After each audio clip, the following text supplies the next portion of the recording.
Mr. Deity.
Physically, I'm probably about a 3. Emotionally, I'm always on 5. Because that could change. I don't have a favorite movie, though. I watch everything. Just about. Oh, no. I like serious stuff. Yeah, higher learning. That's a good one. I'm Brother Hatim. Physically, I'm like a 3.5. Emotionally, I'm a 4.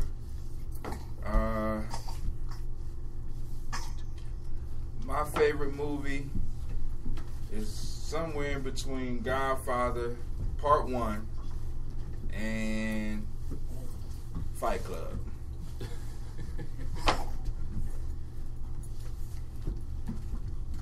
My name is Dorothy. Physically, I'm a 3. Emotionally, I'm a 4. My favorite movie is 51st Dates. It's called 51st Dates? 51st Dates? Yeah, it's fun. Yeah, that's hilarious. My name is Cameron. Physical is awesome. Emotional is 5. My favorite movie is Captain who? Captain America. Captain America. Yep. So, everybody went? Yeah, that's everybody. Alright, so this session, we are on chapter 14 of Hip Hop, Decoded by Black Dot. This session is going to be led by Brother Willie. So you're going to talk in your leadership voice. And then we're going to get into Gye-Nyame Warrior Training Book. So, go ahead, Willie. You got any words you want to say? This is first class. I think this is your first time leading the class. Yeah. All right, go and get up here so the mic can hear you. Because if they don't hear nobody else, they got to hear you.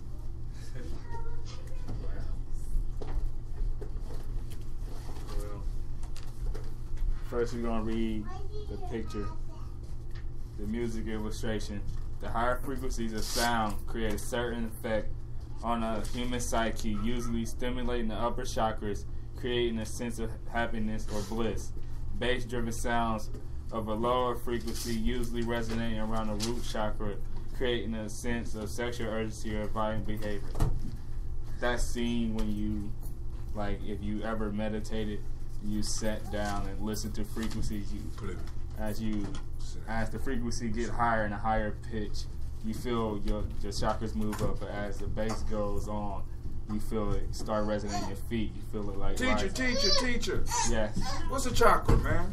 Chakra is a ball of energy that you have inside your body. It's like fire, but it's starting about it, and it goes in a sphere and it spins inside of you and it works. I got balls of energy inside of me? Yes. Oh, man. I didn't know that. You know that? Did y'all know that? Yeah. Did you know that? You got a ball of energy inside of you? Knew that? Oh, man. Go ahead. And yeah. And as you see now, using today, it's more bass music and more upbeat. And that's probably why you see more violent behavior around in Chicago, because that's all you hear is bass music. And you know what I mean? It goes, the tone of the music, the instrumental, it makes you want to go like do something, because the tone of the beat makes you want to get up and get out and do something. That's not good though. Okay. Now moving on to chapter 14. The days. When I start reading? When we start reading? Yeah. All right, tell me when to stop. The Days, Part 1, Chapter 14 of Hip Hop Decoded, a sci-fi hip horror story, the fall of the gods and the prophecy of hip hop. The year is 2011. Hip hop has become a religion, political movement, and corporation. Gone are the days of Christianity, Judaism, and Islam, where people worship mystery gods or put their faith and money in the hands of corrupt ministers, priests, and imams. Now when you walk the streets, you hear the faithful screaming, Tupac is coming soon, or you're being born, or you're being bombarded with pamphlets that read Biggie saves. I'm sorry. Not to mention Jehovah's Witnesses I'm sorry. Jehovah's Witnesses who you try to avoid at all costs. There's not a day that goes by when you won't hear someone arguing over the true race and origin of Tupac. Instead of churches on every corner, you find temples of hip-hop, where the congregation meets to hear the Lord MC spit the daily word. Samplers, drums, machines, and keyboards replace the tambourine, drums, and organs. And the choir is made up of MCs who drop choruses and hooks after every 16 bars from the Lord MC's sermon. An open mic is set up for all who wish to blessify. All positions of office are held by hip-hop politicians appointed to uphold the laws of the streets. Hip-hop has become the biggest corporation in the world. Everyone is united under one flag, which is made up of a turntable, microphone, spray paint can, and a breakdancer. The future of hip-hop seemed like heaven on earth, right? Wrong. It was a living nightmare. Hip-hop was being controlled by foreign people for the sole purpose of their survival. The year 2012 would mark the beginning of the end for all who were not true practitioners of the science of hip-hop. The world was reduced to two types of people, and both were preparing for the final war of the worlds as we know it. One people were the originators of hip-hop. These people were called the Blackdots and were spiritually ready to make the transition beyond 2012 into the next paradigm. The other people were an enigmatic race called the Days. They were not spiritually in tune with the universe, but would spend countless years attempting to morph themselves into a spiritual being or fool the universe into believing that they were authentic and perhaps be granted a pass into the next dimension. Both agreed that hip-hop was the key. One was naturally hip-hop, the other was artificially hip-hop. These are their stories. Okay. Well, what are your thoughts about that paragraph?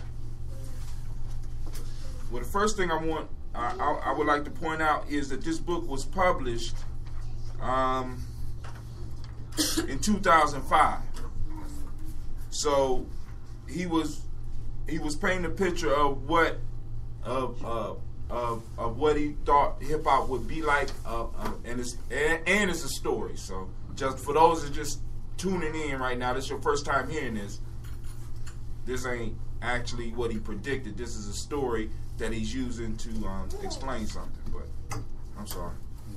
Yeah. And it's crazy because it's like he kind of predicted it is two sets of people. You hear the conscious rappers, then you went through the ones that's bad and out of tune. And they probably haven't put a whole name on or group yet, but you can see the division of the two breaking up as we are getting more deep. like, and then it was like that 2012 scare when they were saying like the Maya calendar was going in, and I guess It was supposed to be the end of the world, but when we look at it, it don't necessarily have to be literal. It could have just been the end of what we knew. And honestly, if you're looking just in the area of hip hop, it really is the end of what we knew, because now we got them days that's in there, this almost like vampires. You know, y'all didn't at least imitated the hip hop culture and energy. Cool. Still here? Still here? You gonna be here tomorrow? Probably not. I ain't got. Go ahead. Keep on going. Oh, okay. They just testing alarms, everybody. They done imitated it so much where it appears real is the real essence of hip hop. So it's up to us to be able to at least bring back or bring alive, because most of the underground artists, we won't ever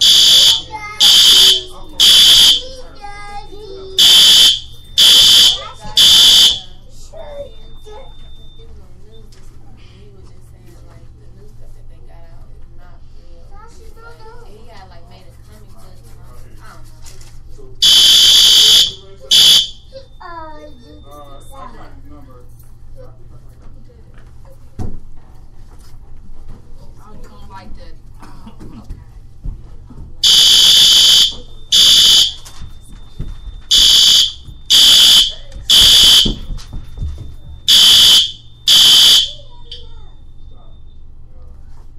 Of all the times we be testing. Right.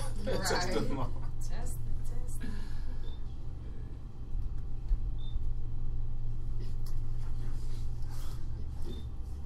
Okay. And so, but even talking when we're talking about the science of hip hop, like so now it just seems like it's something to do. It's not something to study and see how it actually affects and builds and can actually tear down, things. In a lot of ways, we've lost touch with the power of words, and so now we just spew anything without any thought going into it. And so now I'm just talking about anything. And, you listen to some of the hooks, it's like it's a bunch of nonsense, and it's not building anything. It can be fun, and shit, but on another level, the time to have fun really should come later. As within our youth, and say, yeah, we want to enjoy life, whatnot, but that's the time to really be building and establishing a foundation for, later on. Like back in chapter 1, when we were talking about the whole, fasting thing and starting anew and cleaning out. This is really preparing yourself for what's to come. No.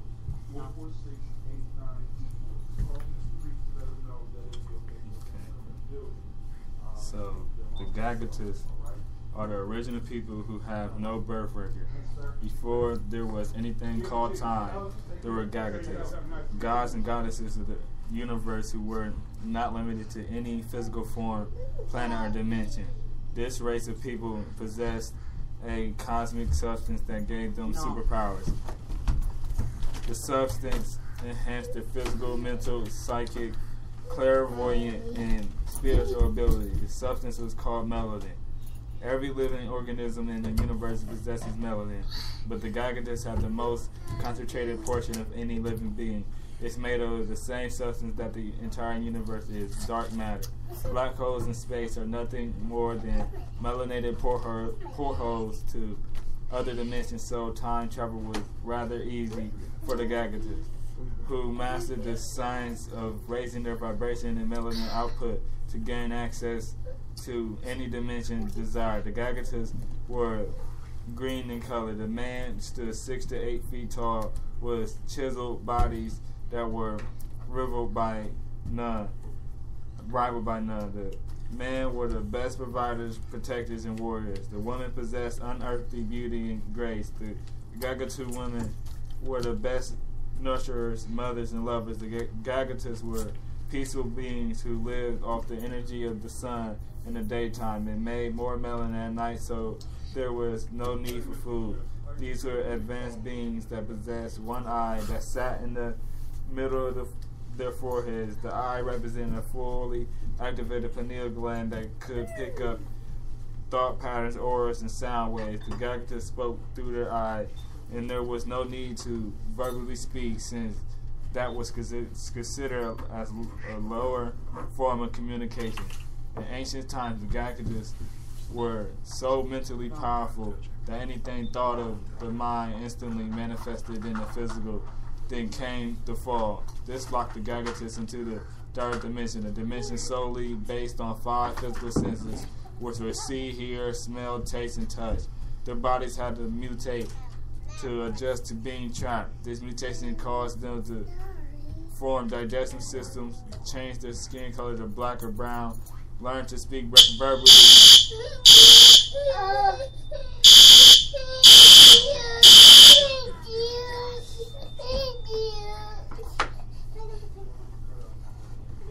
and the eye that used to protrude out of the middle of the forehead is called the first eye, which served as the all-seeing eye, had closed up, forcing them to create 2 additional eyes that only picked up holographic images. This mutation didn't happen overnight. It took millions of years. Over a course of time, virtually all of them had forgotten their history and origin, except 24 master Gye-Nyame who had foreseen this tragedy coming. However, it could not be stopped. It was a cycle that had to run its course. There were the top scientists of all time whose first eye was still activated and could see the future well in advance. The masters would cleverly weave monuments, artifacts, and papyrus that would be used to trigger the awakening of the Gye-Nyame and return them back to their state of godlessness. When the time was right, these master Gye-Nyame were the only ones who knew of the exact time and place that such an event would take place. Most of the monuments were strategically placed on energy grid lines and harnessed tremendous electromagnetic energy, and then the masters descended into another dimension to avoid being trapped in the physical body. In the meantime, the dead cycle will be ruled by the dead. Okay, so What are you talking about? what's going on is a story about type of beings that was here before the humans mutated. They were green, 6 feet tall, and had their third eye. Their pineal gland was so activated that they had one eye, and they could sense auras and they could sense emotions like already. But as they lost, they fell. When they fell, they start mutating and coming down to brown and black. And as they start mutating, their third eye start closing, and that's how we got 2 eyes. And it kept going, and they had 24 Gye-Nyame that was still here, but they tried to stop it, but it was something that had to happen. So now we're here now with the thing. So he's laying down a myth for hip hop. Yeah. Wow. So the crazy thing is that the fact that we're talking about days makes me think about Michael Jackson had a song with the hook was all I gotta say is that they don't really care about us. Yeah. They don't really care about us. So we got a people who, because they kind of lost touch with their spiritual side, they fell to brown and black. And you said their pineal gland was active. Mm-hmm. So active that they didn't even need to use words. Yeah. Okay. So also in here is talking about melanin within the Handbook. And I had a conversation with somebody that melanin is also attached to effort. And I look at the lack of effort that many of us, or many people now that they don't put forward, and so they're not able to tap into or make use of the potential of the power of the melanin that's within them because they're not willing to put in the work to give that effort. I did a whole radio show I called Cool, talking about how everywhere I go, everybody is so cool that we do absolutely nothing. And the only thing the only thing that human beings like cool is our food and drinks. You know what I'm saying? When you cool, you're dead.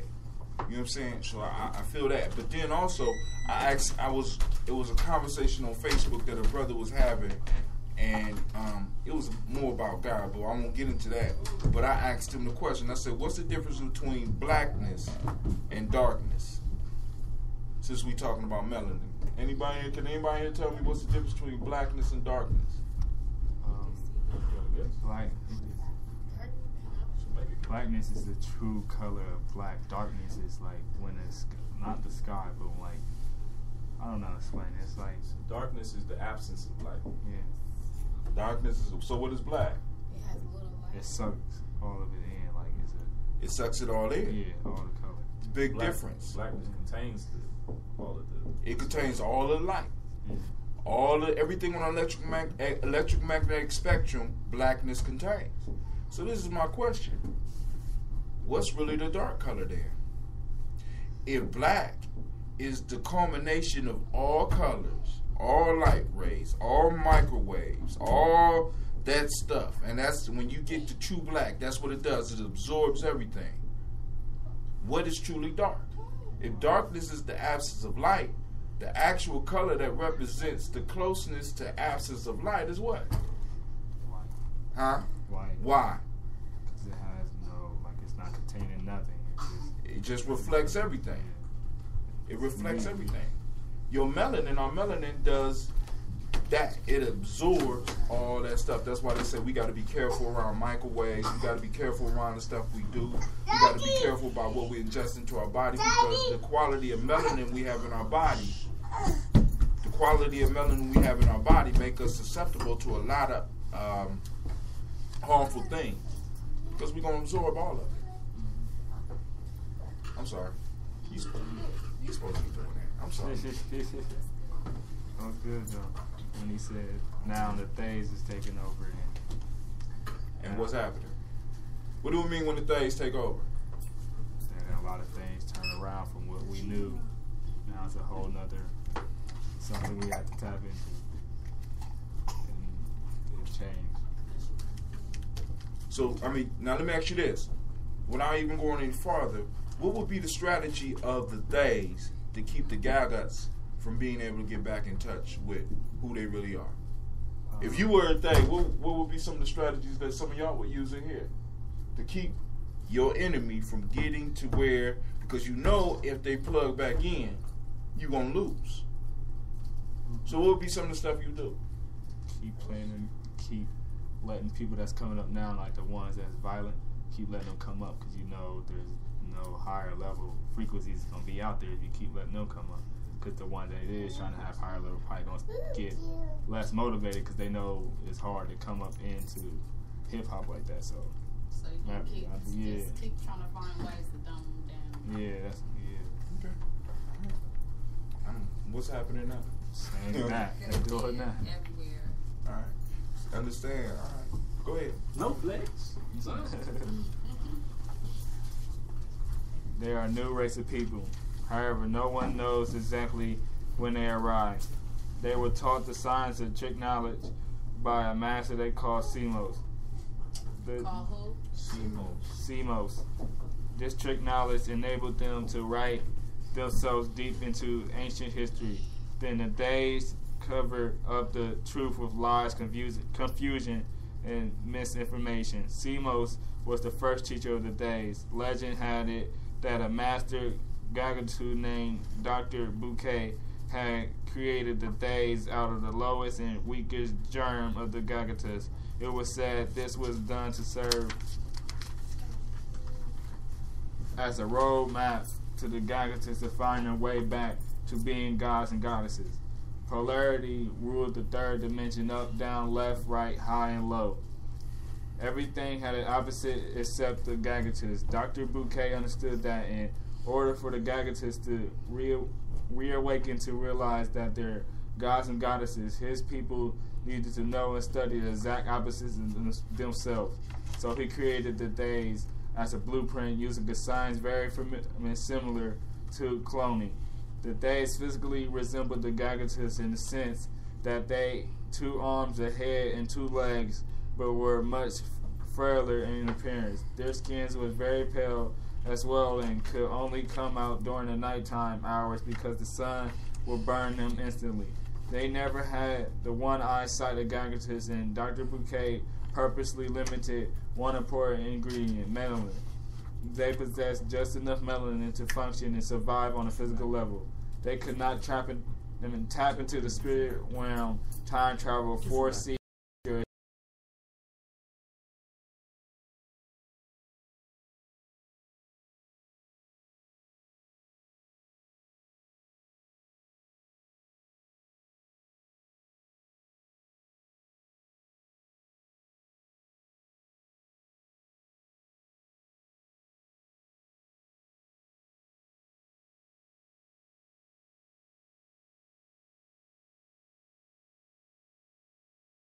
Each other just to make more blood. Yet the blood with melanin is what they were really after. Semos had taught them if they drank the blood of Gye-Nyame, the Days would inherit pure melanin and the power to escape the third dimension. However, only a selected few who were part of a secret society called the Illumination had access to the information and the true history of the Day were. Over the years, they would pass down this science in secret ceremonies to those initiates who took the oath to never reveal their true nature. They are the ones who had all the power. They are the ones who were given the science of how the world of Gye-Nyame, and they are the ones who ruled the physical world. This war between the Days and the Gye-Nyame would go on a close to 600 years. They wreaked havoc in Gye-Nyame, killing, torturing, and enslaving the men, women, and babies. But the high priests of the Days knew that their time to rule was limited, yet they didn't know when. They continued to research for signs and would indicate the end of their reign. So,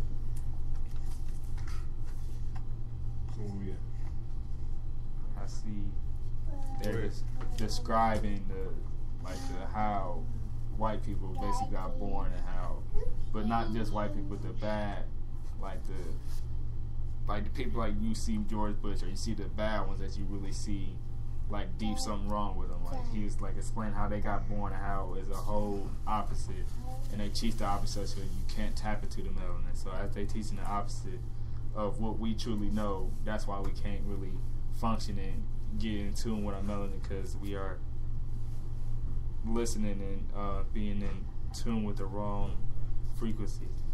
Also, from the way the story is laid out too, it was a situation that was created by us, or at least one of us.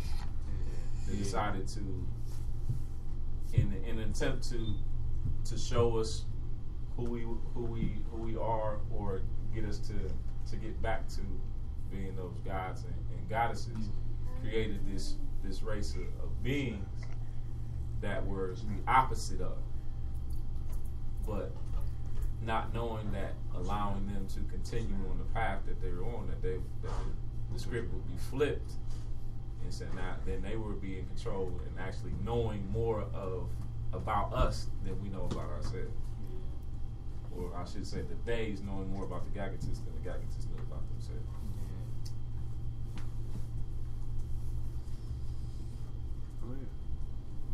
They're saying like the secret society illumination is like the noun of Illuminati, how they say is a group of people that sits around, they run a lot in the world, almost the world, everything in the world, and saying how they tap it in, and they have places where you can't touch or you can't go because they have the truth in there, and they keeping it from you so you won't know it. And they know so much about us, they studying us so much, but we can't even study ourselves because they have all the original things hidden, like the truth that you have to go very back, like seek to get it. They have it all for themselves. They say know thyself, but we can't know thyself if they don't give it to us.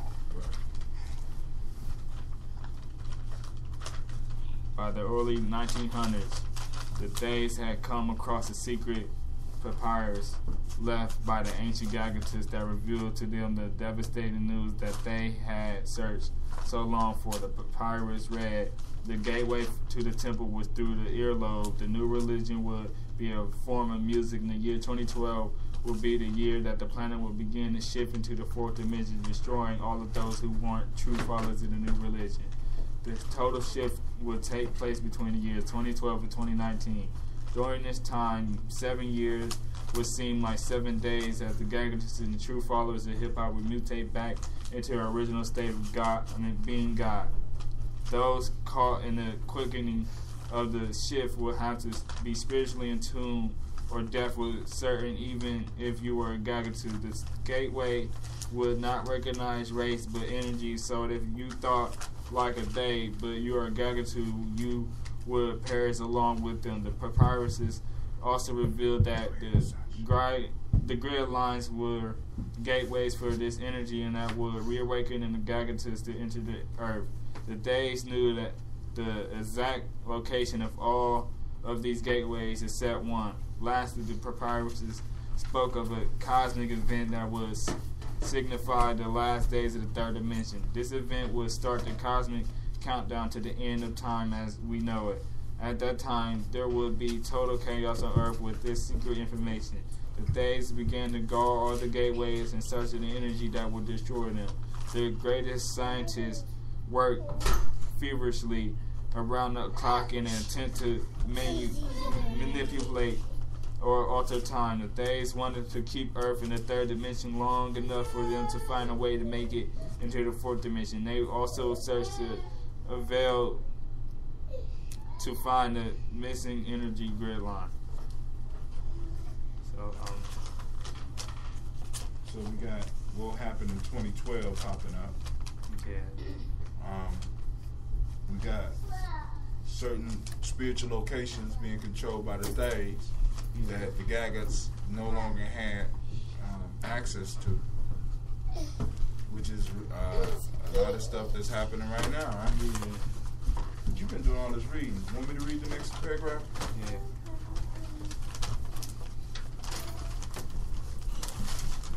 In 1974, the search was over.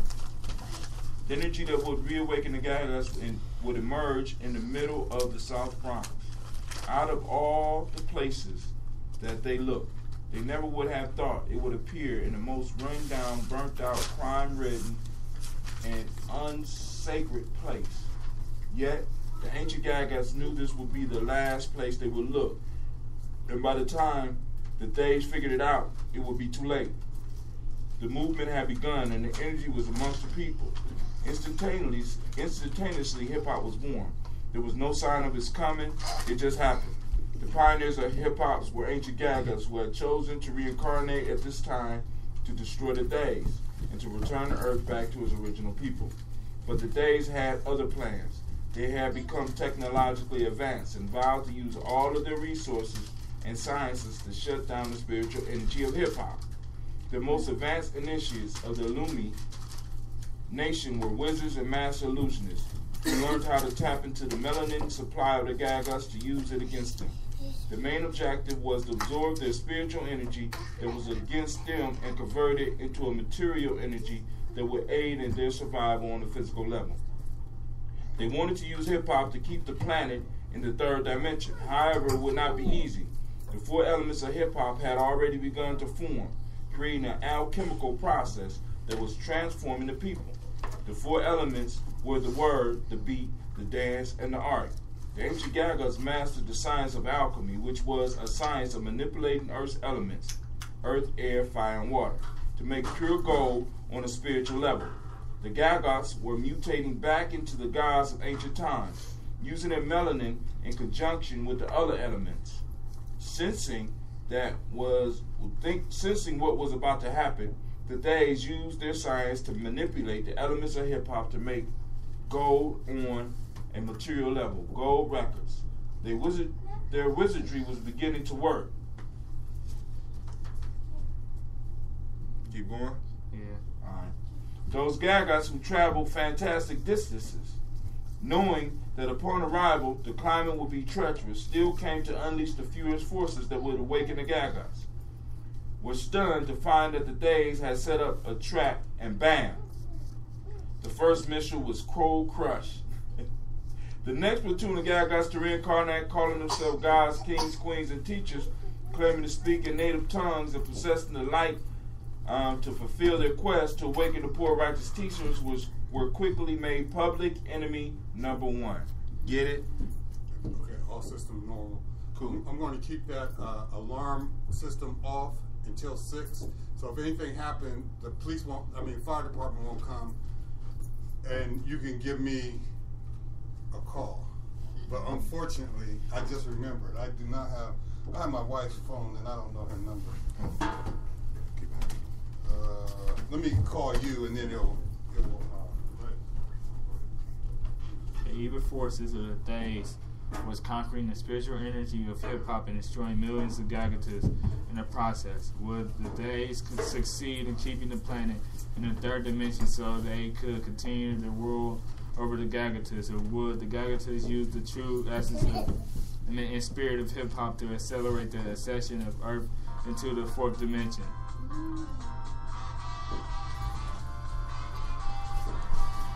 Destroying the Days in the process.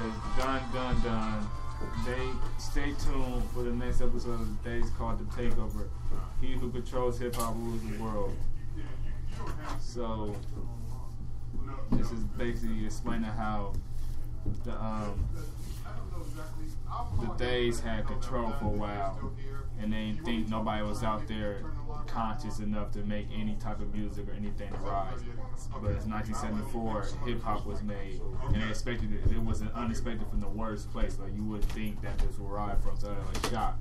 But as years went by, they got to adapt to it and learn how to play their game against it, because they started getting, first we used the turntable, like our original scratch tables and stuff. Then they started doing technology, so we had to get that. And then we had to start going to more on their side. And it's like talking about how they mastered, like they just manipulated and made it into their ways. But there's people rising now and trying to go against it, but they're still controlling. Days. So they're basically using our skills against us. Yeah. Using our knowledge against us. Wow. Okay. Where we at? We finished? Mm-hmm. Using our effort against us. Using our efforts against us. Using our children against us. Using our adults against us. Wow. So I wonder how the Gagas is going to get out of this. Yeah. This sounds pretty messed up for them. I'm glad I ain't in their shoes, man. Woo! Lord have mercy. All right. Good job, bro. You got any closing words? That's all. Can't wait to the next chapter. All right. Let's see what happens. All right, we'll see you in 2 weeks. You got one for home. You can read it at home. Because I know you got free time. We can talk about that. Free time. He got free time, yeah. What is free time? He got free time. He free. This concept of free time. What is this you speak of? I know not what it is, but I heard he got it. Okay. You know, it's cool though. You know, I graduated from high school. All right, so here we go. I was there. All right, so here we go. Now we're gonna get into the Warrior Handbook, right? Because we're gonna jump right into this. Because I'm only gonna hold people here to 5, and we're gonna roll. So I got 15 minutes to make this as quick as possible. So we're going to start going through the Warrior Handbook. Now, ladies and gentlemen, we did have another camping trip coming, but it started getting kind of chilly in the evenings, and I know how black folks are on chilly evenings. Effort.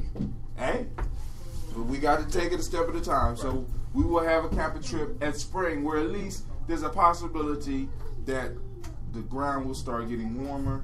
I like the fire though, you know. I think October would have been tight, but it's cool. People started talking about October, and then some people ain't saying nothing at all. I've got a lot to say. I'm upset that I did not get to participate. You could have came out that night. No, I couldn't have made it out because I wouldn't have known how to get there. I'm trying to tell you, I'm the worst person as far as direction. That's cool. That's cool now. But we had the next one coming up. Now, One of the things that we're going to be talking about in the future is the amblatia.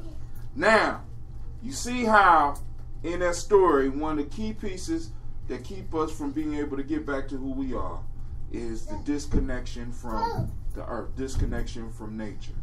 When we start talking about the vision quest, we're talking about getting back in tune with ourselves, because there's nothing else but you and nature.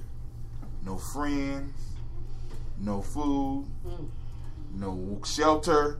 It's just you. So we're going to talk about that a little bit more. But I want to get to this statement right here before I even get to the book. I'm going to show y'all the book. This is the book. And I'm going to just start coming out of this every time we get together. Start. If you don't add something to the culture that you claim, you don't deserve to carry its name. Now, this whole Gye-Nyame piece came out of hip-hop. Hip-hop comes out of us. And this is a culture. Now, this is the piece. If we're not adding something to it, this is why it's important that each individual that becomes part of this understand that you have to add something to what we're doing. You got to get up here like Willie and get thrown up on the spot and be able to add to those words. Because when we say that we belong to a culture, the culture feeds us and nourishes us, right? And it pushes us to another level. We're trying to recreate a culture. Now, I got a question. Now, I want to do a mental exercise with y'all real quick. Let's say that I want you to get to an address. 462 Pollock Street. 462 Pollock Street in South Dakota. In South Dakota. Give me a city in South Dakota. Anybody know a city in South Dakota? Let's make up a city, because I don't even know. Temple, South Dakota. 462 Pollock Street. And I said, I want you to get there. How would you do it? Well, where am I? You're in Columbus, Ohio. Okay. Well, I know I need to go west first.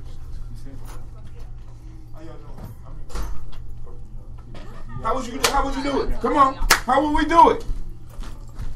Find the location first. She said find the location first. All right, now how would you find the location? GPS. She gonna use it. I'm taking the GPS. You can't have the GPS. How would you find it? Google. I'm taking Google.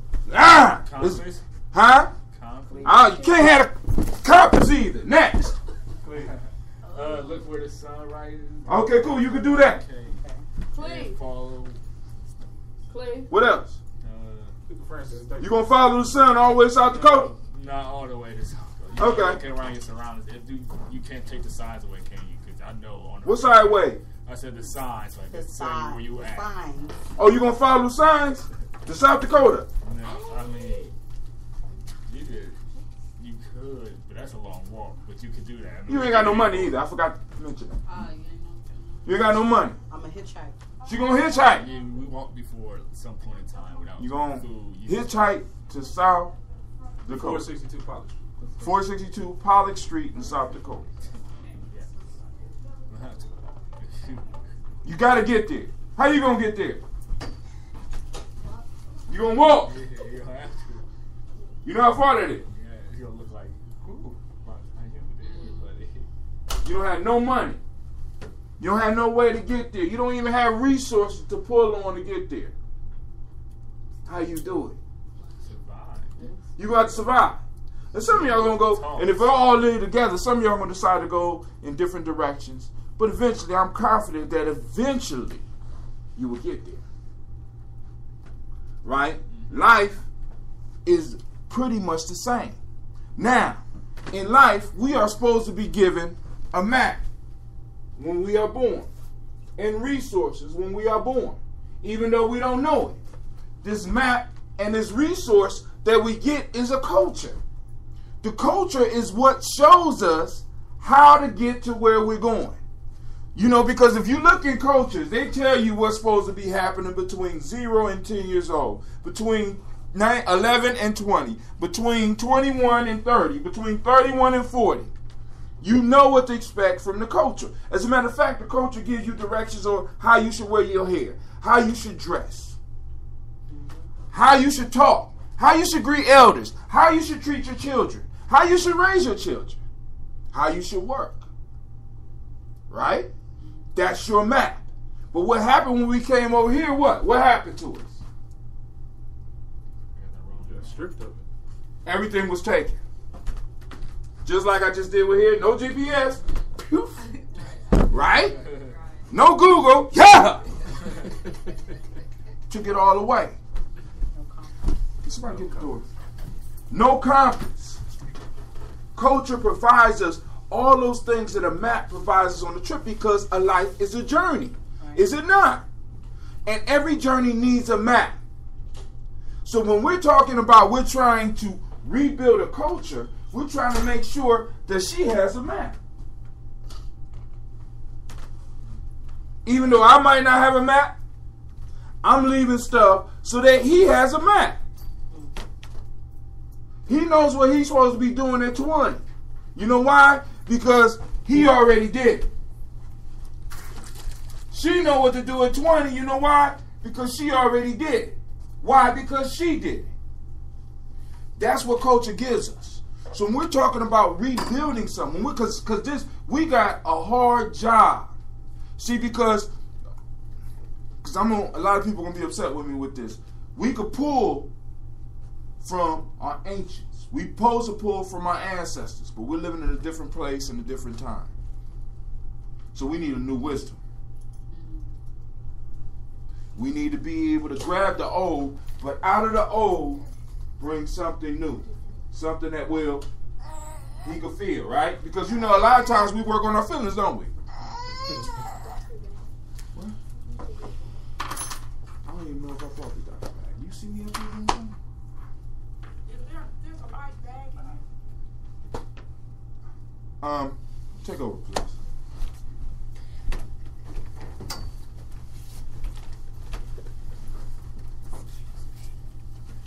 Impromptu.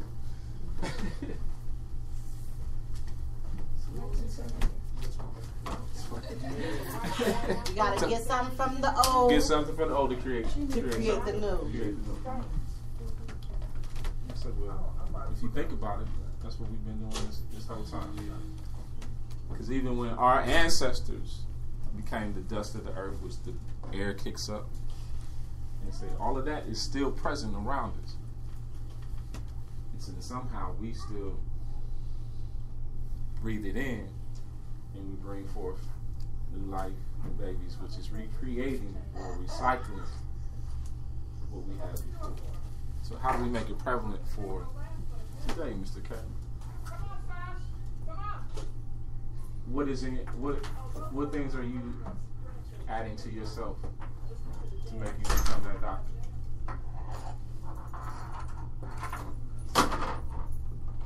It's okay if I change it. Is that going to be part of the map? Is that going to be the response that you're going to teach your sister? Like when it comes time to say to your sister, why didn't you do your homework? She just going to do that? Is that going to be acceptable? Is that going to be acceptable? Why not?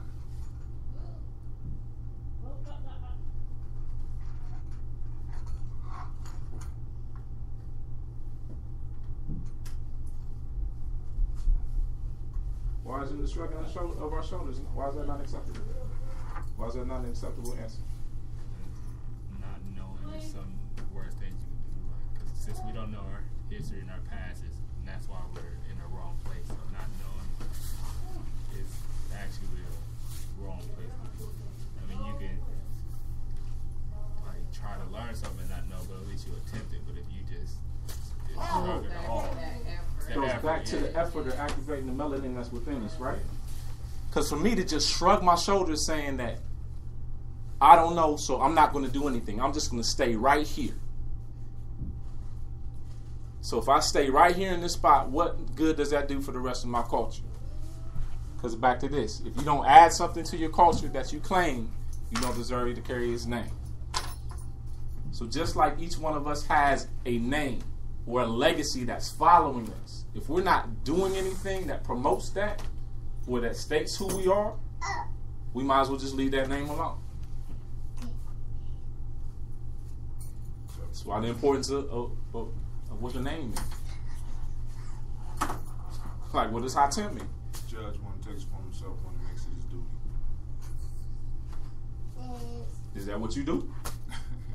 Is that what I do? That's what I do. That's what you do. That's what I do. Alright. So now,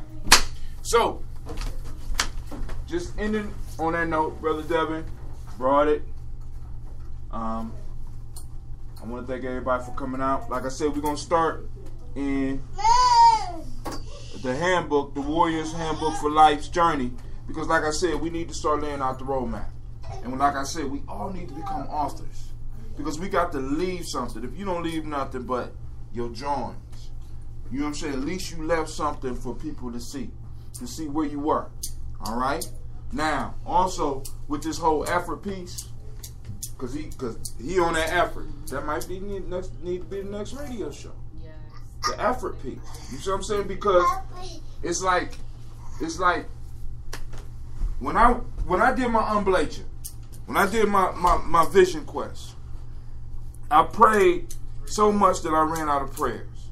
I thought so much that I ran out of things to think about. And I know that might sound crazy for you, where you get to a point when you by yourself, when you are isolated, you find that you're all by yourself. Right?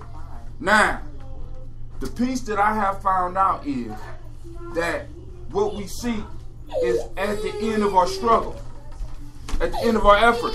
See, because we got to push ourselves all the way till we got absolutely nothing left.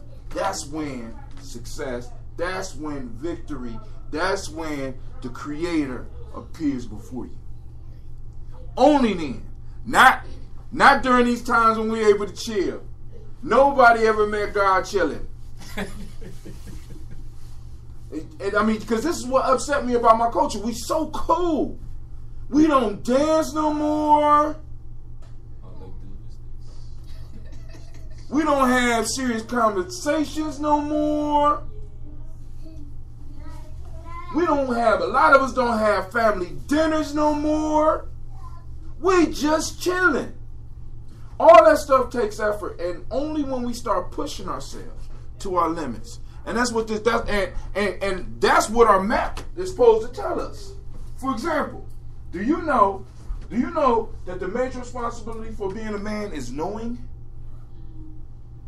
You know that, right? Not just being able to pull stuff out, but there's supposed to be a reservoir of information in you that when I throw you up here, you can do your thing right now. That's manhood. You can do your thing. You're going to pull from all of your experiences, from all your efforts, and spit it on the beat. I know that sounds nasty, but we supposed to be able to do that. Like, my mom calling me. This is my mom, by the way. So she called me, I got to go out. My mama called me, I got to go. Debbie can jump up. Boom. Spit it out. As men, we got to be able to do that. That's part of the beauty of being a man. I ain't saying women can't do it, but hey, you got to be able to bring that. All right? And that only comes through previous efforts, previous study, previous preparation. You know. So because the thing is this, the thing that the women bring for us, they are that pillar that holds this whole thing together. And this spinal column, hit the backbone of us. So if we're not able to step up and protect them, or know what we're supposed to know, so that we're able to protect them, then we leave actually the foundation or the pillars of our entire culture to be destroyed, where we come tumbling down upon ourselves. Which, in a sense, is happening. Let's think about it, man. We have, and this is as men, this us, generational piece. We have been put to such a level where we can have a child and be totally satisfied with that child being out the house for the first 7 years of his life. Or be totally satisfied and not even be involved in the baby's life. Whose map is that? I mean, think about that. We're talking about culture. We're talking about people continuing on for thousands, because that's what it's about. It's about us being able to be like, right now, we're recording this. And I tell people all the time, I don't care how many people listen to this, but my grandkids are going to be able to pull this down and know what their granddad was talking about. Know what their great-granddad, the legacy I'm building for them. But if I don't take care of right now, right? If I don't put the effort forward, if I ain't laying down this map, if I ain't recreating this map, this cultural map, I might not have grandkids that can listen to this. This is for the future. But are we preparing the roadway for the future to exist? Am I preparing for someone 200 years from now to pour libations and say my name? Are you laying the framework? Are you laying the groundwork? Are you laying the groundwork? Are you laying the groundwork? Are you putting in the effort? So that somebody 200 years from now will remember you, because the key piece that I took from, and I got this from a white professor. It was crazy. We sitting in class, and we're going through cultures, and they're talking about concepts of heaven for different cultures, and he said, hell for Africans, or at least a lot of African cultures I run across, is being forgotten. I said, oh.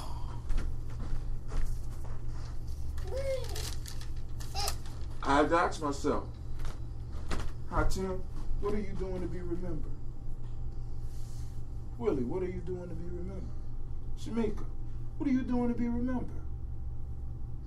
What are you doing to be remembered? What are you doing to be remembered? What are you doing to be remembered? What are you doing to be remembered? Are you adding to our culture? Are you adding to the culture? All right, so I'm keeping my word right on time for the first time in my life. Is there any questions or comments? And like I said, you know, of course y'all know family is coming back. So as we start coming back, we're going to start preparing for the camping trip. And I'm going to talk a little bit more about those that want to go on to the next level and push yourself and do the unblade you. You ain't got a choice. You ain't got a choice. He already told me he wanted to do it. When he first heard, he already told me. And I'll tell you what you need, but we're going to have the camping trip so we can get together and we can have those family meals. We can have those discussions. We can fall out, come back together, sit around the fire and talk. All right? So, this is Brother Hatim. Anybody else want to say something bye to the people before I turn this off and we done? 2, 1.